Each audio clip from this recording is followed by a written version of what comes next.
حضور صلی اللہ علیہ وآلہ وسلم کا ارشاد ہے کہ مسلمانوں، اللہ جل جلالہ چاہتے ہیں کہ تم اپنی اولاد کے ساتھ برتاؤ کرنے میں انصاف کو ہاتھ سے جانے نہ دو۔ جو مسلمان اپنی لڑکی کی عمدہ تربیت کرے اور اس کو اچھی تعلیم دے، اس کی پرورش کرنے میں اچھی طرح صرف کرے، وہ مسلمان دوزخ کی آگ سے محفوظ رہے گا۔ مسلمانوں، اپنی اولاد کی تربیت اچھی طرح کیا کرو۔ جناب رسول اللہ صلی اللہ علیہ وسلم کا پاک ارشاد ہے، اپنے بچوں کو نماز پڑھنے کی تلقین کرو۔ جب وہ 7 سال کے ہو جائیں، نماز کے لیے اگر وہ نہ جائیں تو ان کو سزا دو، اور جب وہ 10 سال کے ہو جائیں اور ان کے اس عمر کو جب وہ پہنچے تو بہن بھائیوں کے بستر الگ کر دو۔ جناب رسول اللہ صلی اللہ علیہ وسلم کا ارشاد ہے، باپ اپنی اولاد کو جو کچھ دے سکتا ہے اس میں سب سے بہتر عطیہ اولاد کی اچھی تربیت ہے۔ لوگوں، تم قیامت میں اپنے اور اپنے باپوں کے نام سے پکارے جاؤ گے، تو تم نام اچھا رکھا کرو۔ جس نام میں ابدیت اور اللہ کی تعریف کا ظہور ہوتا ہے وہ نام اللہ کو بہت پیارا ہے۔ یہ سب احادیث ہیں۔ سب سے مقدم اپنے اہل و عیال پہ خرچ کرنا ضروری ہے۔ جو لوگ رشتے میں قریب ہوں ان پر خرچ کرنا چاہیے۔ 1 دینار جہاد فی سبیل اللہ میں خرچ کیا جائے، 1 دینار کسی غلام کو آزاد کرانے میں، اور 1 دینار کسی مسکین کو دیا جائے، اور 1 دینار اپنے اہل و عیال کو دیا جائے۔ ان سب میں اجر و ثواب کے لحاظ سے افضل وہ دینار ہیں جو اہل و عیال کے نان نفقہ پر خرچ کیا جائے۔ یہ سارے شروط ملحوظ رکھنے ہوں گے۔ نان نفقہ مراد ہے، یعنی ضروری چیزیں مراد ہیں۔ تو اس کو اگر جہاد فی سبیل اللہ سے افضل قرار دیا ہے تو اس میں غرض بھی یہی ہے کہ گھر میں ضرورت ہے، گھر میں فقیری ہے، راشن نہیں ہے، یہ باہر دے رہے جی، تو یہ ٹھیک نہیں ہے۔ سمجھ گئے نا؟ تو یہ مطلب اس کا کوئی یہ مطلب نہ سمجھے کہ جی جہاد فی سبیل اللہ یہ تو بڑا عمل ہے، اس کے مقابلے میں کہا کہ گھر میں خرچ کرنا یہ زیادہ افضل ہے۔ تو گھر میں خرچ کرنا زیادہ تب افضل ہے جب گھر میں فاقے ہوں۔ گھر میں تکلیف ہے اور آپ کہہ رہے ہیں بار خیرات کرو، یہ غلط ہے۔ لیکن اگر گھر میں تکلیف نہیں ہے تو آدمی کو چاہیے وہ کیا کرے، گھر کے اندر زیادہ یعنی باہر خرچ کرنا، جو مصارف گنوائے ہیں اس میں زیادہ خرچ کرنا یعنی زیادہ بہتر ہے۔ حضرت ابو وہب رضی اللہ عنہ سے روایت ہے کہ جناب رسول اللہ صلی اللہ علیہ وسلم نے فرمایا، تم پیغمبروں کے نام پر نام رکھا کرو۔ اللہ کے نزدیک سب سے زیادہ پیارا نام عبداللہ ہے اور عبد الرحمن ہے، اور سب سے سچا نام حارث اور حمام ہے۔ حضرت حبہ رضی اللہ عنہ سے مروی ہے کہ جناب رسول اللہ صلی اللہ علیہ وسلم نے فرمایا، جن 2 مسلمانوں کے 3 بچے بالغ ہونے سے پہلے مر گئے، قیامت کے دن لا کر ان کو جنت کے دروازے پر کھڑا کیا جائے گا کہ جنت میں داخل ہو جاؤ۔ وہ بچے کہیں گے، ہم جنت میں تب داخل ہوں گے جب ہمارے ماں باپ بھی داخل ہوں۔ اس پر ان سے کہا جائے گا، اچھا تم بھی جنت میں چلے جاؤ اور تمہارے ماں باپ بھی جنت میں چلے جائیں۔ لڑکیوں کی پرورش کے بارے میں جناب رسول اللہ صلی اللہ علیہ وسلم فرماتے ہیں، جب کسی کے ہاں لڑکی پیدا ہوتی ہے تو خدا اس کے ہاں فرشتہ بھیجتا ہے جو آ کر کہتے ہیں، اے گھر والوں تم پر سلامتی ہو۔ وہ لڑکی کو اپنے پروں کے سائے میں لیتے ہیں اور اس کے سر پر ہاتھ پھیرتے ہوئے کہتے ہیں، یہ کمزور جان ہے جو ایک کمزور جان سے پیدا ہوئی ہے، جو اس بچی کی نگرانی اور پرورش کرے گا قیامت کے دن خدا کی مدد اس کے ساتھ شامل حال رہے گی۔ عام طور سے لڑکیوں سے نفرت کرتے ہیں لوگ، بعض قوموں کے اندر جب لڑکی ہوتی ہے نا تو دادی رونے لگتی ہے، کہتے ہیں میری پوتی ہو گئی، نانی کو بھی غصہ آتا ہے میری نواسی ہو گئی۔ بعض قوموں میں خوشی ہوتی ہے، بعض قوموں میں گھر میں ماتم ہو جاتا ہے، تو یہ غلط ہے۔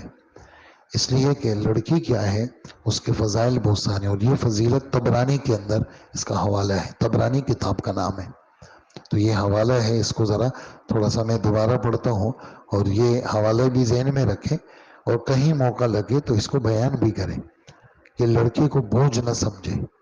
عام طور سے لڑکوں سے خوش ہوتے ہیں کہ جی لڑکا ہوا ہے، وہ پتہ ہے ہمارا لڑکا ہوا ہے، تو لڑکی کے بہت زیادہ جس کو کہتے ہیں دھوم دھام ہوتی ہے، اور لڑکیوں کی دھوم دھام نہیں ہوتی۔ تو اس لیے یہ روایت میں دوبارہ پڑھتا ہوں، آپ دوبارہ اس کو سن لیجئے، نوٹ کرنا ہے تو نوٹ کر لیں۔ حدیث شریف میں ہے کہ جب کسی کے ہاں لڑکی پیدا ہوتی ہے تو اللہ جل جلالہ ان کے ہاں فرشتہ بھیجتے ہیں، فرشتے کہتے ہیں اے گھر والوں تم پر سلامتی ہو۔ وہ لڑکی کو اپنے پروں کے سائے میں لیتے ہیں اور اس کے سر پر ہاتھ پھیرتے ہوئے کہتے ہیں یہ کمزور جان ہے جو ایک کمزور جان سے پیدا ہوئی ہے، جو اس بچی کی نگرانی اور پرورش کرے گا قیامت کے دن خدا کی مدد اس کے ساتھ شامل حال رہے گی۔ جناب رسول اللہ صلی اللہ علیہ وآلہ وسلم نے فرمایا جو شخص بھی لڑکیوں کی پیدائش کے ذریعے آزمایا جائے، ان کے ساتھ یہ اچھا سلوک کر کے آزمائش میں کامیاب ہو تو یہ لڑکیاں اس کے لیے قیامت کے دن جہنم کی آگ سے ڈھال بن جائے گی۔ حضرت ابو ہریرہ رضی اللہ تعالی عنہ جناب رسول اللہ صلی اللہ علیہ وسلم کا پاک ارشاد نقل کرتے ہیں جب بندہ مر جاتا ہے تو اس کے اعمال کا سلسلہ کٹ جاتا ہے، تین چیزیں اس کا ثواب اس کو ملتا رہتا ہے، صدقہ جاریہ، وہ علم جس سے نفع اٹھایا جاتا رہے، اور نیک اولاد جو اپنے ماں باپ کے لیے دعا کرتی رہے۔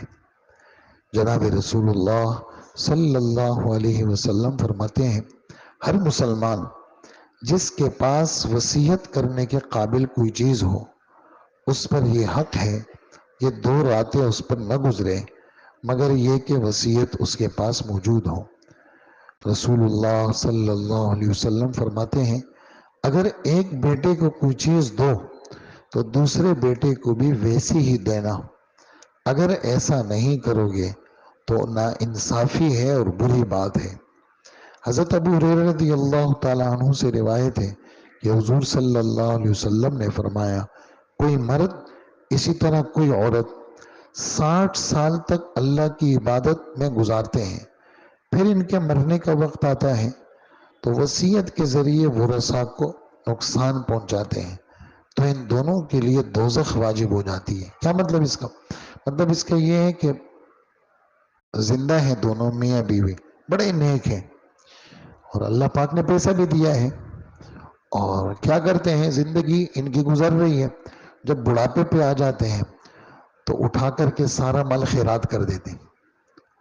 اب اس کی اپنی بھی بیٹیاں ہیں، اپنے بیٹے ہیں، ان کا حق ہے اس مال میں، یہ ان کو نہیں دیتا، ادھر ادھر دے دیتا ہے، چاہے بہت اچھے کام میں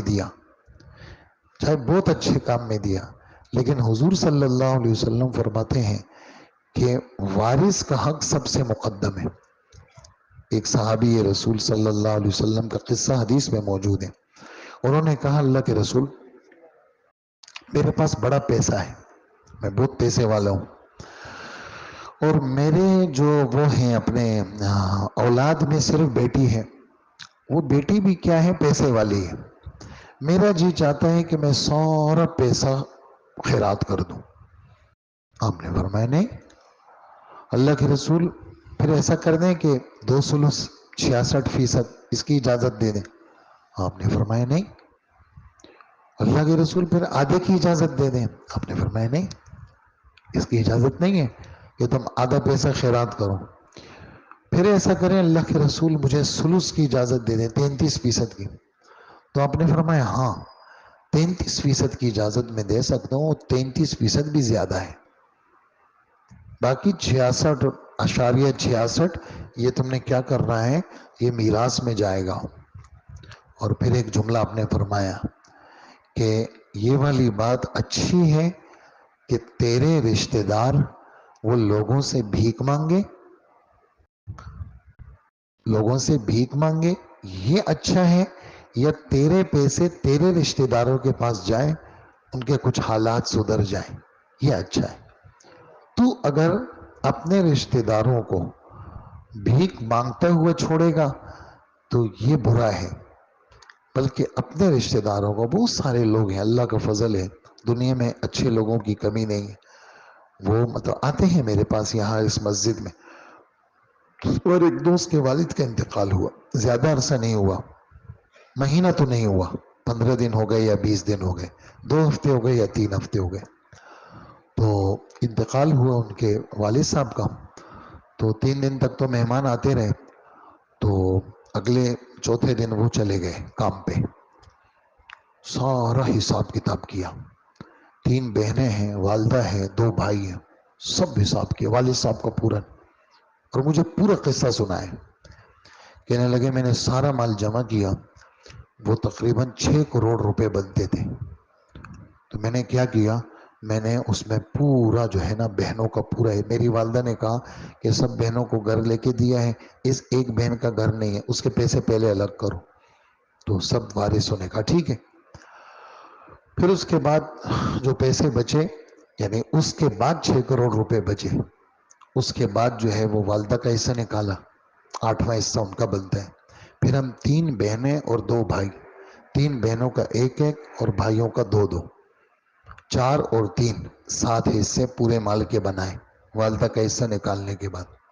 پھر سب کو کہا میں نے، یعنی اب والد صاحب کا ہفتہ نہیں ہوا، میں نے اس کو یعنی 5ویں 6 دن فون کیا، تو خیر میں نے یہاں فون کیا، وہ یہ سمجھے کہ میرے گھر پہ آ رہے، خیر میں ان کے گھر پہ چلا گیا، قریب میں ان کا گھر ہے، انہوں نے پورا قصہ مجھے سنایا، یعنی ابھی والد صاحب کا 1 ہفتہ نہیں ہوا، انہوں نے میراث تقسیم کر دی اور سب حصے بانٹ دیے، اور کہا کہ بھئی یہ حصہ ہے، جو میرے پاس نقد ہے وہ میں دے دوں گا، اگر تم لوگوں کو کاروبار میں لگانا ہے تو کاروبار، یہ تمہارا حصہ ہے، اتنے تمہارے پیسے، اور بالکل تاکہ والد صاحب کی جان چھوٹ جائے۔